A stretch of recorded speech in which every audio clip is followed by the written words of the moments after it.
comment. That is scientific research, I would think, or scientific objective research is what I would think. যে মহিলারা লিখছে তারা ভুলে যাচ্ছে, লিখছে না, হাইড করছে, ডেফিনেটলি মানে we keep that into consideration. But সেই একই বলছে না, লিখছে না, হাইড করছে is true for সামনে দাঁড়িয়ে কাউকে ইন্টারভিউ করা, is true for closed ended interviews, যেটা অ্যাকচুয়ালি আমরা ভিড়েও যেতে পারছি না সেটার কাছে. So I think that's a more universal issue. এটা আমার মনে হয় যে খুব ভীষণ ইন্টারেস্টিং লাগলো প্রশ্নটা, যে এই আত্মজীবনীকে যদি একটা ব্রডার কনটেক্সটে নিয়ে ফেলা যেতে পারে. আমি নিজে অ্যাকচুয়ালি মনে করি যে কোথাও একটা while in the thesis আমি এই 20 জন বাঙালি মহিলাদের আত্মজীবনী নিয়ে কাজ করলাম, কিন্তু এই 20 জন বাঙালি মহিলাদের আত্মজীবনীকে প্লেস করেছিলাম into literally a history of Bengal over a certain period in time. যেখানে সোশ্যাল রিফর্ম থেকে, পার্টিশন থেকে, মণিকুন্তলা সেন পার্টিশনের পরে এই রিলিফ অ্যান্ড রিহ্যাবিলিটেশন নিয়েও লিখছেন. তো এই যে হিস্ট্রির মধ্যে ফেলা, সেটা মানে এই মানে মুশকিলটা হচ্ছে পিএইচডিতে সেটা want of a better word review of literature হয়ে গেছিল আর কি. হ্যাঁ, কারণ আমি তো ডাইরেক্টলি এনগেজ করছিলাম না, আমি সত্যি আর্কাইভে গিয়ে দেখছিলাম না, I was dependent on secondary literature. But I do feel যে সেই সেকেন্ডারি লিটারেচারের মধ্যে এটাকে দেখতে হচ্ছে. That is one part of the answer. The other part of the answer আমার নিজের মনে হচ্ছে, যেটা কানেক্ট করবো অপর্ণাদিকে যেভাবে উত্তর দিলাম, সেটা হচ্ছে কোথাও একটা আত্মজীবনী যে সময় লেখা হচ্ছে সেই সময় নিউজ পেপারে কি আর কিছু বেরোচ্ছে? মানে ধরুন আমি যে সময়টায় কাজ করছি, যে অ্যাটলিস্ট দ্য ফার্স্ট হাফ, সেই সময়টাতেই সুধীর চন্দ্রা এনস্লেভ ডটার্স যাকে নিয়ে লিখছে, রেস্টিটিউশন অফ কনজুগাল রাইটস এর উপর রূপমাবাই, থ্যাংক ইউ, রূপমাবাই চিঠি লিখছে সেই সময়. সেই চিঠির উপর বেস করে literally restitution of conjugal rights এর উপর একটা জাজমেন্ট দেওয়া হচ্ছে, যেখানে রূপমাবাইকে বলা হচ্ছে না যে তুমি ফিরে এসো হাজবেন্ডের কাছে. তো আমার মনে হচ্ছে যে এই বিষয়গুলো কোথাও একটা মানে ইট ইজ কমপ্লিমেন্টারি. সেটা নিউজ পেপারে মহিলারা কিছু লিখছে, সেটা বাবামধিনী পত্রিকায় কিছু লিখছে কিনা, এইটা দেখার প্রয়োজনীয়তা আছে. একটা বড় স্কেলে রিসার্চ আমি যখন পড়াই তখন it is easier to do. PhD, yes, I think I said it. In any case, I was using a method which was just so unconventional in sociology.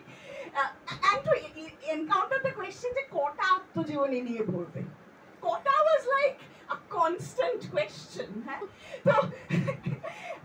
তো হ্যাঁ, এই যে ক্যানভাসটা ছোট, that is literally a কটার মানে it's a different way of asking. কি আমরা মানে সার্ভে করলে তো 500 জন করবো, মানে so it's that. But হ্যাঁ, এই কমপ্লিমেন্টারিটিটা আর in a broader social history এটাকে ফেলা, যেখান থেকে আমি অ্যাকচুয়ালি মনে করি again going back to Dipesh চক্রবর্তীর ওই পিসটা, আত্মজীবনী থেকে পলিসি ইনিশিয়েটিভসে যাওয়া যায় কিনা. There's a lot of qualitative research work around মানে পার্সোনাল ন্যারেটিভস টু ল বা পার্সোনাল ন্যারেটিভস টু পলিসি. সেই জায়গাটা কোথাও একটা থিসিসে ডেফিনেটলি করিনি, কিন্তু পরে করার চেষ্টা করেছি.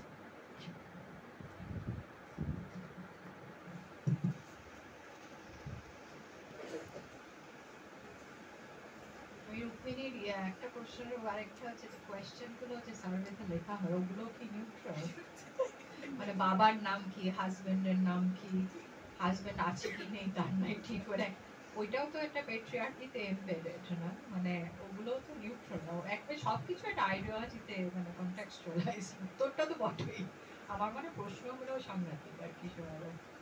আচ্ছা, আমি কাস্ট নিয়ে বলতে চাই প্রথমে, সেটা হচ্ছে কাস্টের ব্যাপারে আমার একটা মানে কি বলে একটা মেথোডোলজিক্যাল রেজিস্ট্যান্স আছে বলতে পারো.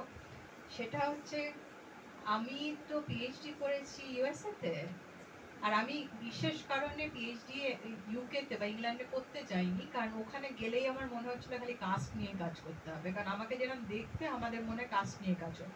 মানে একটা হচ্ছে সাদারা এসে যাই কাজ করুক না কেন আমাদেরকে কাস্ট নিয়ে কাজ করতে হবে, কাস্ট ছাড়া আর কিছু হবে না। এইটা একটা ছিল, সেই জন্য আমি কাজটা মানে বলতে পারো মানে আমি খুব মানে সচেতন ভাবে ওটাকে সুতরাং আমি কাস্ট নিয়ে কিন্তু খুব একটা করিনি, তার মানে তো এই নয় যে কাস্ট নেই, কাস্ট আছে, কিন্তু ওটা আমার ঠিক মানে ওটা আমার অ্যানালিটিক ইয়েটা নেই, আগের বইটা তো ছিল না, এটা তো নেই, সেটা একটা কারণ। কিন্তু কাস্টের ব্যাপারটা হচ্ছে হ্যাঁ কাস্ট তো ডেফিনেটলি আছে। আরেকটা হচ্ছে কিন্তু আমার মনে হয় যে দুর্বারে যে সময় আমি কাজটা করছিলাম 2011 সাল থেকে, তখন দুর্বারের একটা প্রতিষ্ঠা এমন ভাবে হয়ে গেছে, আর যেহেতু ওরা শ্রমিকের পরিচয়টার ওপর ওদের মানে বেশি ফোকাসটা ছিল, সেই জন্য ওরা কাজটা নিয়ে অতটা কথা হতো না।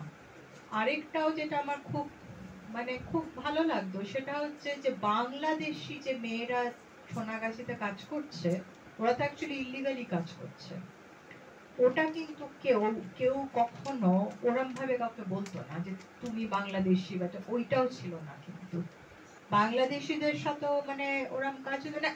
এটা এটা কাস্ট আর রিলিজিয়ন আমার মনে যেহেতু ওরা শ্রমের ওপর ওদের মানে মানে ওইটার ওপরেই ওরা ফোকাস করেছে, তাই জন্য এই আইডেন্টিটিটা অতটা কাজ করেনি। তবে যেটা ছিল সেটা হচ্ছে যেমন যখন বলতো যে অমুকে এক সময় খুব নাম করা ছিল যৌনকর্মী, তখনই আমি দেখতাম যে তারা সবর্ণ, সেটা দেখেছি, সেটা আছে, মানে ভালো দেখা দেখতে মানেই হচ্ছে সবর্ণ, বা এর খুব নাম ডাক সে সবর্ণ, মানে নাম যখন আমি আরেকটা মানে প্রবলেম হচ্ছে, প্রবলেম আমি বলবো না, যেটা রুক্মিণীও বলছে এটা প্রবলেম হিসেবে বললে এটা মানে ব্যাপারটাই আমরা মিস করে যাব, সেটা হচ্ছে ওরা নামটা তো ঠিক ব্যবহার করে না, অনেকবার নাম পাল্টায়। সুতরাং যে নামটা আপনাকে দিচ্ছে যে আমি অমুক, সেটা হয়তো তার জন্মগত নামও না, তার আধার কার্ডে একটা নাম, তারপরে ধরুন আরেকটা রেড লাইট ডিস্ট্রিক্টে ছিল তখন একটা নাম, এটা শুধু নামের ব্যাপারটাও খুব একটা নড়বড়ের জায়গা। সুতরাং কিন্তু ওটার উপর যদি আমরা ফোকাস করি যে মিথ্যা কথা বলছি, যে ট্রুথটা বলছে না, তাহলে পুরো ব্যাপারটাই আমরা হারিয়ে ফেলবো, সেটা তো আসল কথা না। কথাটা হচ্ছে যে এই যে নামের ব্যাপারে, যে আমরা যখন ভদ্রলোক সমাজে আমরা একটা নাম নিয়ে জন্মাচ্ছি এবং ওই নাম নিয়েই আছি, আমাদের তো নামটা পাল্টানোর প্রয়োজন হচ্ছে না। এবং এটাকে আমি মনে করি, এটা আমি আমার স্টুডেন্টদেরও বলি, যে এটা একটা খুব বড় প্রিভিলেজ, যে যেটাকে বলে যে right to an unbroken story, যে তোমার জীবনটা একটা সোজা লাইনে চলছে, কিন্তু যেখানে ফাঁকটা আমরা দেখছি সেটা আমরা প্রান্তিক সমাজে দেখছি, এবং যদি ফাঁকটাকে আমরা মিথ্যে কথা বলে বাতিল করে দিই, তাহলে আমার মনে হয় পুরো ব্যাপারটা বাতিল হয়ে গেল। এই অ্যান্টি ট্রাফিকিং কাজের সময় যেটা হয়েছিল, ওই যে কোথার থেকে এসছে এটা নিয়ে নতুন যারা আসতো তারা বিভিন্নবার বিভিন্ন বলছে, একবার বলছে শিয়ালদা এসছে, একবার বলছে না আমি ধর্মতলায় এসছে, কিন্তু আমি যদি এখন বলি না মিথ্যা কথা বলছে বা ট্রুথফুল, এই যে তাহলে ব্যাপারটা হচ্ছে আমি আসল প্রশ্নটাই করলাম না, যে আমি তো কখনো বলছি না, আমি তো সবসময় বলছি কবে এসছো, অমুক তারিখে এসছি, কিভাবে এসছো, দমদমে এসছি, এয়ারপোর্টে এসছি, বা আমি আমাকে তো এটা করতে হচ্ছে না। এই যে the right to an unbroken story, এটা হচ্ছে ইজ আ প্রিভিলেজ, এবং সেটা একটা সমাজের একটা অংশেতেই আছে, প্রান্তিক সমাজে কিন্তু সেটা থাকে না। সুতরাং সেটাকে আমরা মিথ্যা কথা বলে বা বাতিল করবো না, ওটাই আমাদের কাছে হচ্ছে ডেটা, ওটাতেই আমাদেরকে ভাবতে হবে যে এটা কেন হচ্ছে। আচ্ছা, চেঞ্জ অফ প্রফেশনটা খুব ইন্টারেস্টিং একটা কথা। হ্যাঁ, মানে আমরা রিহ্যাবিলিটেট করতে চাইছি না, ভালো কথা, কিন্তু চেঞ্জ অফ প্রফেশন, যেমন ধরুন আমি যদি এখন মনে করি আমি চেঞ্জ অফ প্রফেশন, আমার অনেক বয়স হয়ে গেল, আমি তো পারবো না, এখন আমাকে কে নেবে, মানে আমি সত্যি এটা সত্যি সিনসিয়ারলি বলছি, আমি সত্যি আমি কোনোদিন ইউনিভার্সিটির বাইরে কাজ করিনি, আমি কোথায় যাব? এটা কিন্তু আমাদের কিছু কলিগ, আমেরিকার একাডেমিয়ার অবস্থা খুব খারাপ, মানে আমরা ঠিক আছে, আমাদের অব্দি ঠিক আছে, তারপরে খুব খারাপ অবস্থা, লোকজন চাকরি পায় না। কিন্তু আমি ওদেরকে সবসময় বলি যারা চাকরি পাচ্ছে না, আমি বলি যে তোরা অন্য কিছু কর, তোরা বলে কি করব, কি করে করব, আমরা তো আর কিছু জানি না, এটাই শুধু জানি। শুধু চেঞ্জ অফ প্রফেশনটা সহজ না, মানে আমাদের শিক্ষিতদের পক্ষে শুধু সহজ না হয়, ওদের শিক্ষা প্রায় নেই, প্রায় নেই, মানে আমি বলবো প্রায় 95% প্রায় শিক্ষা নেই। সুতরাং ওদের পক্ষে তো এটা আরোই ডিফিকাল্ট হবে সেভাবে করা। আরেকটা হচ্ছে যে ব্রথেলটাকে আমাদেরকে ঘর হিসেবেও ভাবতে হবে। মানে আমি যখন কোভিডের সময় হলো যেটা, যখন আমি আমার যে মানে যার সাথে আমি প্রধান আমি এই কাজটা করেছিলাম পূর্ণিমাদি, আমি পূর্ণিমাদিকে ফোন করে বললাম পূর্ণিমাদি আমার তো ওয়ার্ক ফ্রম হোম হয়ে গেছে। পূর্ণিমাদি বলে এই তো তাতে কি হয়েছে, আমরা তো সারা জীবন তাই করলাম। তো কথাটা ঠিকই, মানে ব্রথেল হচ্ছে কাজেরও জায়গা, ওদের বাড়িও, এই জিনিসটা বুঝতে হবে। সুতরাং ওইটা ছেড়ে যাওয়া মানে হচ্ছে বাড়িটাও ছেড়ে যাওয়া। মানে আজকে ধরুন আপনাদের মানে আপনারা আসছেন এখানে পড়াতে, বাড়ি যাচ্ছেন, কিন্তু ওই জায়গার ব্রথেলটা তা নয়। ওটাই কাজের জায়গা, ওটাই থাকার জায়গা, ওটাই ভালোবাসার জায়গা, ওটাই দুঃখের জায়গা, ওটাই সব। হ্যাঁ, ওইটাও মাথায় রাখছো। চেঞ্জ অফ প্রফেশন মানে তাহলে ওটা ছেড়ে দিতে হচ্ছে। এবং অনেক মেয়েরা, যেটা ওরা বলে ঘা খেয়ে এসছে, অনেক দুঃখ পেয়ে এসছে, অনেক কষ্ট পেয়ে এসছে, বলে যে এটা কখনো বলে না যে ও আমি ছোটবেলা থেকে কবে যৌনকর্মী হবো বাধ্য হয়ে, এটা কখনো কেউ বলেনি আজ অব্দি। কিন্তু একটা কথা বলে, সেটা বলছে যে দিদি অন্তত এখানে খেয়ে পড়ে আছে, একটা ঘর তো আছে, মাথার উপর ছাদটা আছে, বাচ্চাটাকে মানুষ করতে পারছে। সুতরাং এটাও মাথায় রাখতে হবে যে প্রফেশনালটা মানে it's a different kind of thing, right? মানে থিঙ্ক মানে এগুলো কিভাবে অন্য দিক দিয়ে ভাবতে হবে। আচ্ছা, মানে সোশিও ইকোনমিক স্ট্যাটাস, এটা আমি বলতে চাই আপনারা যারা জানেন না, যে সেটা হচ্ছে সোনাগাছিতে এইচআইভি এইডস প্রিভেনশন প্রোগ্রামের যবে থেকে শুরু হয় 92 সাল থেকে, ওরা যখন এই বেসলাইন সার্ভেটা শুরু করে, ওরা তখন ভাবলো যে পুরো মানে রেড লাইট ডিস্ট্রিক্টটাকে কিভাবে ওরা ম্যাপ করবে। এটা পাবলিক হেলথে করে থাকে ওরা, একটা জিনিস একটা কমিউনিটিকে ধরে ভাবে ম্যাপ করবে কিভাবে কারা কারা এখানে আছে। তো তখন ওরা ঠিক করে যে A B R C category, হ্যাঁ, এ হচ্ছে সবচাইতে বেশি রোজগার করে, বি হচ্ছে মাঝখানে, আর সি হচ্ছে সবার। এবার এ বি সি ক্যাটাগরিগুলো শুরু হয় এইচআইভি এইডস প্রিভেনশন থেকে, কিন্তু তারপরে যেটা হয় ওটা সোনাগাছিতে একটা ব্যাপার হয়ে দাঁড়ায়। এবার এক একজন এ ক্যাটাগরি, একজন বি ক্যাটাগরি, একজন সি ক্যাটাগরি, এরা এবার এ ক্যাটাগরি ব্যাপারটাকে আমি কিভাবে এটা ভেবেছি, এই ক্যাটাগরি সেক্স ওয়ার্কার একটা হচ্ছে সবচেয়ে বেশি টাকা রোজগার করে, আরেকটা হচ্ছে ওরা অলমোস্ট ওদের দেখা যায় না, একেবারেই দেখা যায়। মানে আমার এতদিন অপেক্ষা করতে হয়েছে ওদের সাথে দেখা করার জন্য। সে দেখা করতেই গেলে বলে হয় ঘুমোচ্ছে, নয়তো স্নান করতে গেছে, নয়তো বাজারে গেছে, কখনোই দেখা করা যাবে না, সে কিছুতেই আর দেখা করা যায় না। সেই যাই হোক, ওরা হচ্ছে এই ক্যাটাগরি, ওরা মানে অলমোস্ট মানে একটা ডেটি লাইক একটা ব্যাপার আছে ওদের মধ্যে। কারণ ওরা এত মানে আমরা হয় না যে মন্দিরে আমাদের মানে টেনে দেয়, মন্দিরে তো যখন তখন ঢুকে পড়া যায় না, মন্দিরে একটা সময় যেতে হয় যদি মূর্তি দর্শন করতে হয়, সেরকম একটা ডেটি কোয়ালিটি আছে। তারা বি ক্যাটাগরি হচ্ছে যাদের সোনাগাছিতে একটা ঘর আছে সেখানে, এবং তারা মালকিনা হতে পারে, মানে ঘরটা তাদের, এবং তারা ওই ঘরটা ভাড়া দিচ্ছে বা পাশের ঘরটা ভাড়া দিচ্ছে, এরকম তারা বি ক্যাটাগরি। তার সেকেন্ড সি ক্যাটাগরি হচ্ছে যারা ঘর ওরা নেই, ঘর ভাড়া করে থাকে। আরেকটা হচ্ছে রাস্তায় ওরা দাঁড়ায় আর কি, আপনারা যদি যান সেন্ট্রাল অ্যাভিনিউ দেখবেন রাস্তায়, তো ওরা হচ্ছে সি ক্যাটাগরি। বি ক্যাটাগরিরা রাস্তায় দাঁড়ায় না, বি ক্যাটাগরির কাস্টমারসরা আসেন দালালের সূত্রে। আর এই ক্যাটাগরির পুরো ব্যাপার মানে একেবারে অন্য ব্যবস্থা ওদের, সে মানে একেবারে দালালদেরও ব্যাপার আলাদা, মানে ওইটা পুরো আলাদা ব্যাপার সেটা। আচ্ছা, সেভাবে সোশিও ইকোনমিক ব্যাপার, এটা খুব ইম্পর্টেন্ট জানা। সেটা হচ্ছে যে এই ক্যাটাগরি মেয়েরা, এরা কিন্তু জানে যে 30 is kind of the cut off, 30-এর পর কিন্তু আর রোজগার কমতে শুরু করবে। হ্যাঁ, ওরা এর মধ্যে কি করে, ইনভেস্ট করতে শুরু করে। যেমন মাছের ভেড়িতে ইনভেস্ট করে, কারণ অনেকে সাউথ বেঙ্গল থেকে আসে, মাছের ভেড়িতে ইনভেস্ট করবে। আরেকটা যেটা অনেকেই করে সেটা হচ্ছে বাড়ি করে নেয়, গ্রামে একটা বাড়ি করে নিল। আর সবসময় আমি দেখেছি এটা একটা প্যাটার্নের ব্যাপার, সেটা হচ্ছে বাড়িটা সবসময় দোতলা, সবসময় দোতলা বাড়ি করে। সবসময় বলে যে ওপর তলাটা আমার, নিচের তলায় বাড়ি যারা থাকবে থাকবে, কিন্তু ওপর তলাটা পুরো আমার। খুব মানে সাংঘাতিক ওদের মানে ওই যে ইনভেস্ট করছে। আরেকটা এখন মানে কয়েক বছর ধরে শুরু হয়েছে, সেটা হচ্ছে ফ্ল্যাট কেনা, কলকাতায় ফ্ল্যাট কিনে নেয়। আরেকটা ব্যাপার যেটা মনে রাখতে হবে সেটা হচ্ছে সোনাগাছিতে অলমোস্ট আমি বলবো 60% ব্রথেল হচ্ছে রেন্ট কন্ট্রোল। ঠিক আছে, রেন্ট কন্ট্রোল মানে ওদের ভাড়া খুব কমে, যখন এসেছিলেন তখন অবভিয়াসলি অনেক দিতেছে, এখন সেটা রেন্ট কন্ট্রোল।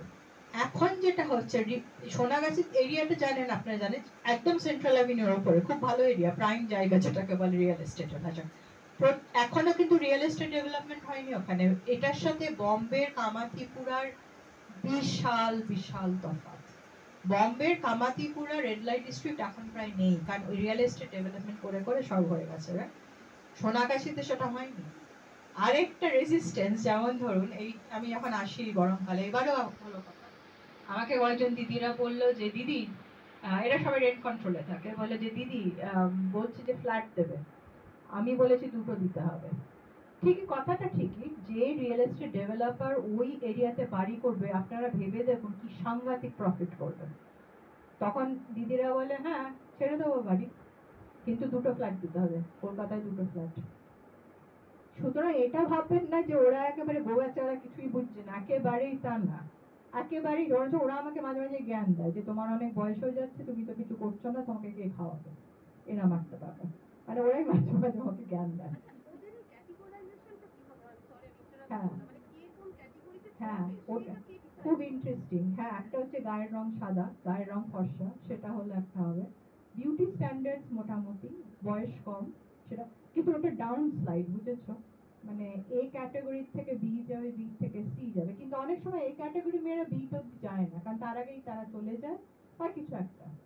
হ্যাঁ, আরেকটা ক্যাটাগরি হচ্ছে ফ্লাইং সেক্স ওয়ার্কার, যেটা আমরা বললাম যে গৃহবধূরা আসে, তারা এসে, যেমন অনেকের সাথে আমি ফ্লাইং সেক্স ওয়ার্কার নিয়ে অসত্যি অত কাজ করিনি, কিন্তু মাঝে সাঝে যখন দেখা হয় অবিনাশ ক্লিনিকে এসছে, হয়তো বাথরুমে যাবে বা একটু জল খেতে বা একটু মানে গরম থেকে একটু বসতে। যেমন অনেকেই, যেটা আমি দেখেছি, বলে যে বাড়িতে কারোর কোনো অপারেশন দরকার, অনেকটা টাকা লাগবে, তারা তখন এসে এক্সট্রা কাজটা করে, কিন্তু হাজবেন্ড বেরিয়ে যাওয়ার পর আসে, আমার হাজবেন্ড ঢোকার আগে চলে যায়, বাড়ি চলে যায়, এবং এই মফস্বল থেকে আসে, কলকাতার মফস্বল থেকে আসে। ওটাই আমি দেখেছি যে মানে মানে কোনো মেডিকেল কিছু দরকার, সেটার জন্যই আসে আর কি। সুতরাং সোশিও ইকোনমিক দেখতে গেলে আরেকটা হচ্ছে যে রিটায়ার্ড যারা যারা সিনিয়র ধরুন, তারা কিন্তু অনেকে যেমন পিয়ার এডুকেশনে কাজ করে, সেটা করে। আরেকটা যেটা অনেকেই করে, এবং সেটা আমি দেখেছি, একটা ব্যাপার হচ্ছে সোনার গয়না।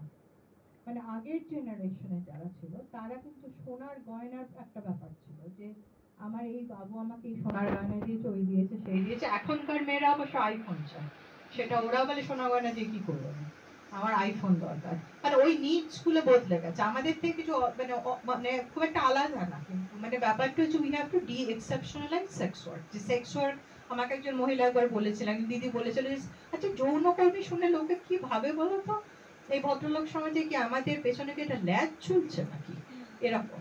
তো ওরকম মানে উই হ্যাভ টু ডি এক্সেপশনালাইজ, মানে আমরাও যেভাবে ভাবি ওরাও সেভাবেই ভাবছে। এখন কে কোথায় কি করে উঠতে পারছে সেটা অন্য ব্যাপার, সেটা সবসময় আমরাও করে উঠতে পারি না সেভাবে, কিন্তু ওদের একটা প্ল্যান আছে, এরম নয় যে কোনো প্ল্যান নেই, কিছু নেই। ওদের সবচাইতে বড় যেটা আমার মনে হয় সমস্যা, সেটা হচ্ছে বাড়ির সমস্যা। সেটা হচ্ছে বাড়ির থেকে বাড়ির থেকে টাকার ব্যাপার থাকে, সারাক্ষণ টাকা চাই টাকা চাই টাকা চাই, এবং সেটা আমি বলবো একটা ব্ল্যাকমেলিং এর জায়গা থেকে, মানে হয়তো বলে যে তোকে ত্যায্য করে দেবো। এইটা একটা খুব কষ্টের জায়গা, এইটা আমি বলবো সত্যি খুব কষ্টের জায়গা, যে বাড়িতে টাকা দিতে হবে। তাই জন্য বললাম না যে দোতলা বাড়ি করে, তাই জন্য বলে না ওপরের তলাটা শুধু আমার, ওখানে কেউ আসবে না, নিচে যাদের টাকা সেই জায়গাটা। আরেকটা হচ্ছে যে দলিত feminist, so yeah, there are Dalit feminists, but I think the fact that the focus is so much on labor, that caste does not play a very open role. It's of course there. So I've not heard anybody saying that the like the intersection between caste and the work, this area, it's not that strong. It's not really that strong. আচ্ছা, MSM নিয়ে আরেকটা প্রশ্ন ছিল, men who have sex with men, সেটা হচ্ছে যে হ্যাঁ, এটা হচ্ছে গে মেন প্লাস হচ্ছে বাইসেক্সুয়াল যারা, তাদের জন্য। কিন্তু আমি একটা কথা বলবো, সেটা হচ্ছে যে ফিমেল সেক্স ওয়ার্কার্সদের উপর যে ফোকাসটা আমাদের গভর্নমেন্ট দিয়েছে, সেটা কিন্তু MSM এর উপর দেয়নি। MSM দের কিন্তু অবস্থা আরো খারাপ ছিল। আমি ওদের সাথে কাজ করিনি, ওদের একটা অর্গানাইজেশন ছিল দুর্বারে, আমি ওদের সাথে দেখাই হতো, সারাক্ষণই দেখা হতো, কিন্তু ওদের অবস্থাটা আরো খারাপ, কারণ ওরা ব্রথেল বেসড না, ওরা স্ট্রিট বেসড, তাই জন্য ওদের মানে এই ধরুন ওষুধপত্র, কন্ডম এগুলো পাওয়াই মুশকিল ছিল ওদের পক্ষে, এবং পুলিশের অত্যাচার ওদের উপর আরো বেশি ছিল। এখন ওদের নতুন একটা করেছে সংগঠন আনন্দম, নর্থ ক্যালকাটায় আছে ওরা, ওরা এখন ভালো কাজ করছে, ওরা ট্রান্সজেন্ডার এমএসএম নিয়ে ভালো কাজ করছে। আচ্ছা, সংলাপের যেটা ছিল, সংলাপের ব্যাপারটা হচ্ছে সংলাপ হচ্ছে অ্যাবলিশনিস্ট, মানে ওরা যৌন কাজকে স্বীকৃতি দেবে না। সুতরাং আমি যখন সংলাপের সাথে কাজ করেছি, সংলাপের আরেকটা, সংলাপ শুধু না, এগুলো যে কোনো সংস্থায় যারা যৌন কাজকে স্বীকৃতি দিতে চায় না, ওরা যেটা করে, ওরা পুলিশের সাথে খুব কাজ করে, এবং এই রেড গুলো যখন হয় এরম অনেক রকম। আরেকটা খুব মানে বড় অর্গানাইজেশন আছে আমেরিকায়, ওটাকে বলে ইন্টারন্যাশনাল জাস্টিস মিশন। ওটা হচ্ছে একটা খ্রিস্টান অর্গানাইজেশন, এবং ওদের কলকাতাতে অফিস আছে। এবং ওরা যেটা করে সেটা হচ্ছে যে এই গরমের সময় যখন ওখানে স্কুলের কলেজের ছেলে মেয়েদের ছুটি থাকে, ওরা ভলেন্টিয়ার কাজে পাঠিয়ে দেয়। তাই জন্য সোনাগাছিতে আমি দেখতাম এখনো সেটা হচ্ছে অনেক বিদেশি ছেলে মেয়েরা ঘুরে বেড়াচ্ছে, এবং এই ইয়াং ছেলেগুলো ওরা কাস্টমার সেজে কোনো মেয়ের দিদির কাছে গেল, গিয়ে বলল ওর মনে হয় মাইনর, মানে মনে হয় মাইনর, ঠিক আছে। এবার সেটা ওরা সোনাগাছিতে যেটা বলে টিপ অফ করে, পুলিশকে টিপ অফ করে দেয়, তারপর একটা রেড হয়, এরকম আর কি। তো সেইগুলো আছে ব্যাপার। সুতরাং অ্যাবলিশনিস্ট যারা স্বীকৃতি দেবে না, তাদের মানে সারা পৃথিবীব্যাপী তাদের অ্যাকচুয়ালি তাদেরটাই বেশি শোনা যায় আর কি, মানে যৌন কর্মীদের অতটা শোনা যায় না। ইন্ডিয়াতেও যেটা হয় বিলগুলো যখন আসে তখন কিন্তু যৌনকর্মী কোনো সংস্থাকে দেওয়া হয় না।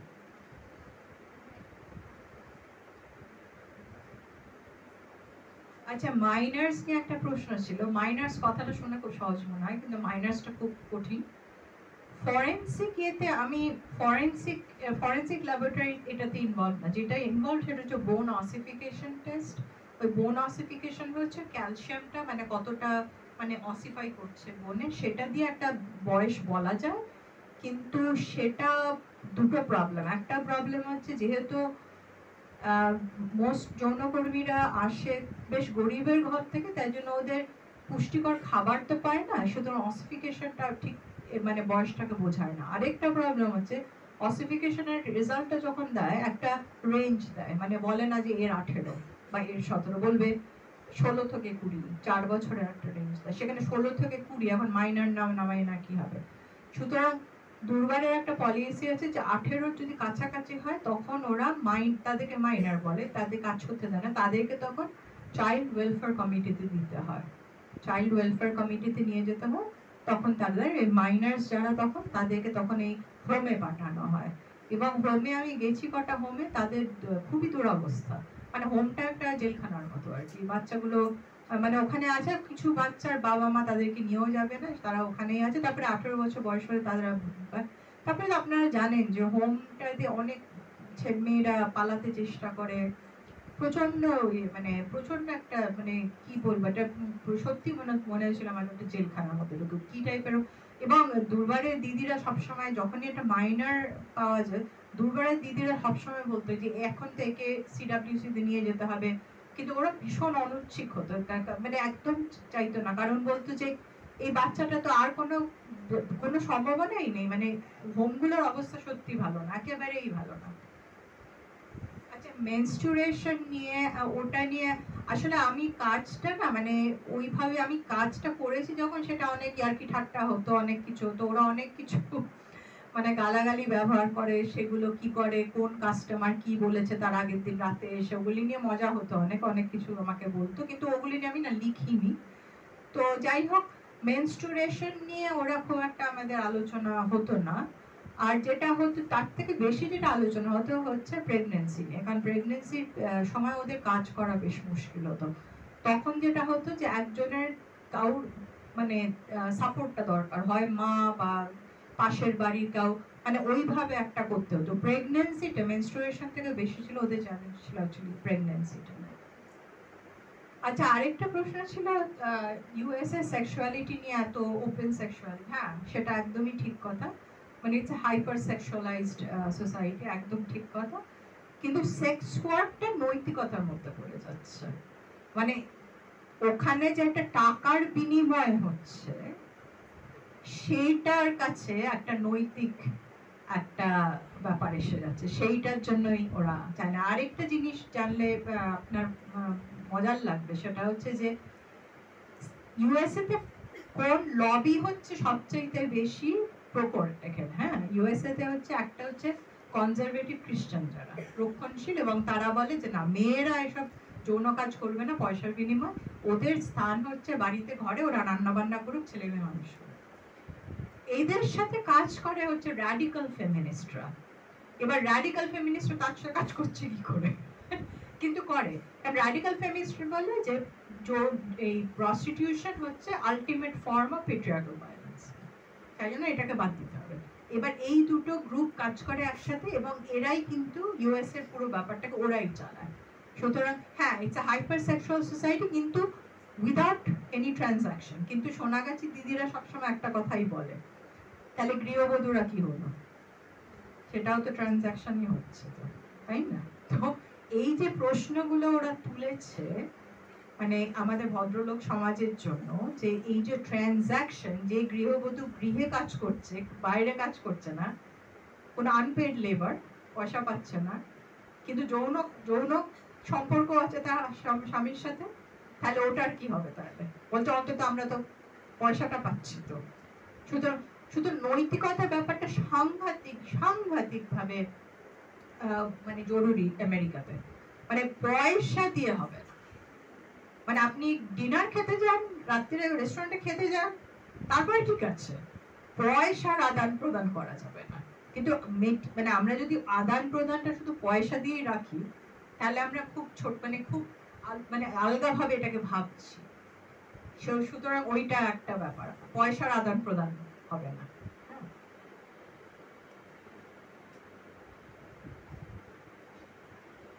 আচ্ছা, হেলথ সার্ভিসেস নিয়ে একটা প্রশ্ন ছিল, সেটা হচ্ছে যে ওই অবিনাশ ক্লিনিক যেটা, সেটাই আমি বলছিলাম যে নাকোর ব্যাপারটা, ন্যাশনাল কন্ট্রোল, ওটা হচ্ছে খুব মানে ওটা হচ্ছে ইন্টিগ্রেটেড সার্ভিস। ওখানে সব রকম সার্ভিস দেওয়া হয়, কারো জ্বর হয়েছে সেটাও দেওয়া হবে, সব রকম সার্ভিস দেওয়া হয়। সুতরাং শুধু HIV AIDS বা STD না, সবকিছু। মানে আমারও যদি ধরুন ক্যালপল লাগবে, আমিও একটা ক্যালপল নিয়ে নিতে হবে। একবার হয়েছিল আমার, প্রচন্ড ঠান্ডা লেগে গেল হঠাৎ, ওইখানে যে ডাক্তার ছিলেন উনি বলে আপনি একটা ক্যালপল খেয়ে দিন, আমি একটা ক্যালপল খেয়ে ফেললাম। এরকম আর কি। ওখানে বলে ইন্টিগ্রেটেড সার্ভিস, ইন্টিগ্রেশন। আবার সাইকোলজিক্যাল কাউন্সেলিংও হয় ওইটার জন্য, মানে সবকিছু একসাথে। এগুলিকে বলে ড্রপ ইন সেন্টার, যেটা অবিনাশ ক্লিনিক। আরেকটা আমি বলতে চাই যে একটা প্রবলেম যেটা আমি দেখলাম, সেটা হচ্ছে যে এই 3 মাস অন্তর অন্তর রক্ত পরীক্ষা করাতে সবাই খুব ঠিক আছে, একটা ভ্যান আসে ওই ট্রপিক্যাল থেকে এসে সবার রক্ত নিয়ে যায়, করে হয়ে গেল, সবাই লাফিয়ে লাফিয়ে ভ্যানে উঠে পরে রক্ত পরীক্ষার জন্য রক্ত দিয়ে দেয়, কিন্তু রিপোর্টটা তুলতে চায় না। তো আমি বললাম যে ও বলে যে আমি রিপোর্ট এনেছেন? না দিদি রিপোর্ট তো দরকার নেই। কিন্তু ব্যাপারটা একটু ভয়েরই না, মানে যদি HIV পজিটিভ হয় তাহলে কি হবে, এরকম একটা ভয়ের ব্যাপার আছে। কিন্তু তার চেয়েও বেশি যেটা আছে, যে হসপিটালে গিয়ে ওনাদের সাথে ভালো ব্যবহার করে না। আমি একটা ঘটনার কথা বলি, সেটা হচ্ছে আমি যখন আসতাম এরকম গরমকালে, আমি কয়েকজনকে নিয়ে এরকম ট্রপিক্যালে যেতাম, যে রিপোর্টটা নিয়ে আসবো বা কিছু হবে, বা কারো ART দরকার, তাকে এইসব। কারণ একটা হচ্ছে হসপিটালে আপনারা জানেন সবকিছু ইংরেজিতে হয়, সুতরাং ওনাদের একটা অসুবিধা হয়। তারপর হচ্ছে যে মানে ওনারা যৌনকর্মী এসব। তা একবার হলো কি, এরকম রিপোর্ট আনতে গেছি, তো আমি আর কয়েকজন দিদি মিলে গেছি রিপোর্ট আনতে। তারপর রিপোর্টে যখন দেখছে মানে অবিনাশ মিত্র লেখা, যেটা সোনাগাছিতে, ওই নার্স মহিলা, না ওইটা হয়েছিল যে হ্যাঁ ওই রিপোর্টটা নেওয়ার সময় ইয়ে করছে, মানে একটা সই করে নিতে হবে রিপোর্টটা। তো এই পেন ছিল, তো নার্স পেনটা দিয়েছে, তো আমার এই দিদি পেনটা নিয়ে লিখেছি, সইটই করেছে। এবার পেনটা নার্সকে যেই ফেরত দিয়েছে, নার্স আঁচল দিয়ে না বা কি রুমাল দিয়ে ওটাকে খুব ঘষে ঘষে মুছছে। সে মুছেই যাচ্ছে, এদিকে দিদিরা দেখছে কিন্তু মুছছে। তখন আমি বললাম এটা মুছছেন কেন? বললো না মানে কোথার থেকে আসে তো মানে মানে আমি বললাম কি HIV ভয় মুছছেন? বললো হ্যাঁ HIV তো হয়ে যেতে পারে। তা আমি বললাম আপনি নার্স, আপনি তো জানেন যে ছোঁয়াতে HIV হয় না। না না বলা যায় না, সোনাগাছিতে তো, মানে এরা বুঝতে পারছেন, এটা আমাকেই বলছে, কেন ও ভাবছে যে মধ্যবিত্ত একটা ভদ্রলোক কানেকশন, তো সুতরাং আমাকে এটা বলতেই পারে, ওনাদের সামনেই বলছে এগুলো। তা আমি বললাম যে আপনার এই কাজটা ছেড়ে দেওয়াই ভালো, কারণ আপনি যদি ইনফেকশাস ডিজিজে কাজ করেন, এইচআইভির জন্য পেন ঘষতে শুরু করেন আবার, তাহলে মানে ওই জিনিসগুলো সাংঘাতিক। আমি এরকমও দেখেছি যে রিপোর্টটা নিয়ে ক্লার্ক মানে যে দিচ্ছে সেরকম ভাবে ফেলে দিল, মানে হাতে দেবে না, এরকমও দেখেছি আমি। সুতরাং ওই জিনিসগুলো পাল্টায়নি, কিন্তু আমি যেটা মানে বারবারই বলছি যে ভদ্রলোক সমাজের কিন্তু কিছু পাল্টাচ্ছে না এখনো।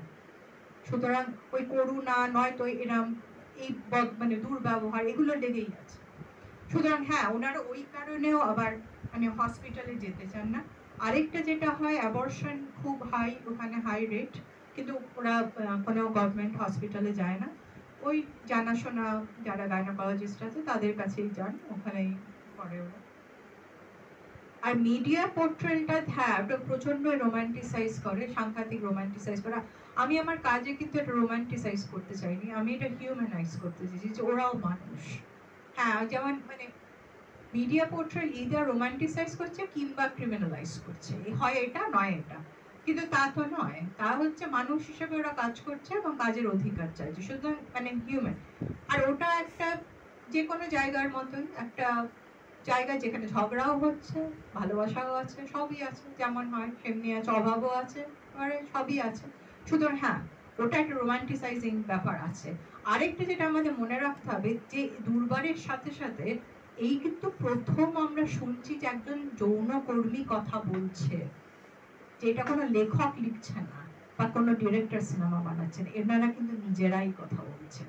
যেমন তো ভয়েস নিয়ে যে কথা বলছিলেন, the voice of the sex worker, this is the first time we hear them speak for themselves. সেই জন্য আমি বলি যে ওই can the subaltern speak when the subaltern speaks, আমরা অন্তত এইটুকু করতে পারি যে মন দিয়ে ধৈর্য ধরে ওটা শোনা যে কি বলছে। আর মেথডোলজির ব্যাপারে আমি সত্যি বলতে অনিন্দিতা, ব্যাপারটা হচ্ছে যে মানে স্টুডেন্টদের ডিগ্রি পাওয়ার ব্যাপার আছে, পিএইচডির সময় আমাদের ডিগ্রি পেতে হবে, চাকরি পেতে হবে, অনেক কিছু প্রেশার, সুতরাং তখন কিন্তু আমি এত কিছু করতে পারিনি, সত্যি কথা সেটাই। তাই জন্য আমি বলি এটা হচ্ছে আমার দ্বিতীয় বাচ্চা, প্রথমটা মানুষ, এটা দ্বিতীয়টা বই, কারণ ওই ফ্রিডমটা তখন আর থাকে না, কারণ সুপারভাইজার কি বলবে, যেটা রুক্মিণী বলছিল 20টা কেন কটা বই, ওইটা থাকে না। তাই জন্য মানে এখন সুপারভাইজারের উপরেও ডিপেন্ড করে, সে যদি করে, কিন্তু আমি খুব মানে খুব প্র্যাকটিক্যাল মানুষ, আমার এটাও মনে হয় যে পিএইচডিটা পেতে হবে, পিএইচডি যদি করতে চান করুন এবং পেতে হবে, তারপরে যা করুন করুন। সুতরাং আমার মনে হয় হ্যাঁ, মেথডোলজিক্যালি আমি এই বইটাতে যেটা করলাম, আমি মনের আনন্দে, কারণ আমাদের তখন আর সুপারভাইজার নেই, মনের আনন্দে সেই ব্রিটিশ লাইব্রেরি থেকে শুরু করে, অটোবায়োগ্রাফি থেকে শুরু করে, এপিডেমিওলজি থেকে শুরু করে কি না করেছি। কারণ আমার একটা ছিল, আমার টাইম ক্রাঞ্চটা ছিল না, কারণ তখন আমি আমেরিকার সিস্টেমটা হচ্ছে আমাদেরকে টেনিওর পেতে হবে, টেনিওর না পেলে 1 বছর বাদে বিদায় করে দেবে, কিন্তু তখন আমি অলরেডি টেনিওর পেয়ে গেছি, সুতরাং ওইটাও আমার মাথার মধ্যে ছিল না। তখন আমি ঠিকই করেছিলাম যে এই বইটা আমি খুব সুষ্ঠু করে লিখবো, একদম মনের আনন্দে, যখন যেখানে মনে হবে যেতে হবে ওই যাবো। সুতরাং এপিডেমিওলজিস্ট থেকে শুরু করে, ফরেনসিক্স থেকে শুরু করে, মানে কার সাথে না কাজ করেছি সব জায়গায় চলে যেতাম, যেখানেই মনে হয় সেখানে গেলে হয়, বাট যেখানেই যে বলছো ও আপনি একবার আসবেন, হ্যাঁ নিশ্চয়ই, সঙ্গে সঙ্গে। তবে এটা হচ্ছে পরের মানে পিএইচডি যখনই কেউ বলবে ফিল্ড ওয়ার্কের, এটা হচ্ছে মূল কথা, যখনই যে একটুখানি ইন্টারেস্ট দেখাবে একদম ঝুলে পড়তে হবে, একেবারে ঝুলে পড়তে হবে, এবং বলতে হবে যে আমি আসবো, কবে কথা বলবো, এবং যদি ডাকে সবকিছু ফেলে যেতে হবে, এইটা। কারণ সময়টা কিন্তু কাজটা আপনার দরকার, ওনাদের দরকার নয়, কিন্তু এইটা একটা। সুতরাং আমি বলবো হ্যাঁ, মানে পিএইচডিটা যদি সুপারভাইজার অ্যালাউ করে তা একদম, কিন্তু টাইম সময় সাপেক্ষ, সেটা মাথায় রাখতে হবে। এখন পিএইচডির বেশি দেরি হয়ে গেলে মুশকিল হয়ে যাবে তখন, কারণ চাকরি পেতে হবে, সেটা আছে, কিন্তু পিএইচডির পরে মনের আনন্দে যা লেখার লেখো। হ্যাঁ, ফাইন্যান্সিয়াল রিসোর্সেস খুব ইম্পর্টেন্ট, খুব হ্যাঁ আমারও স্কলারশিপ শেষ হয়ে যেত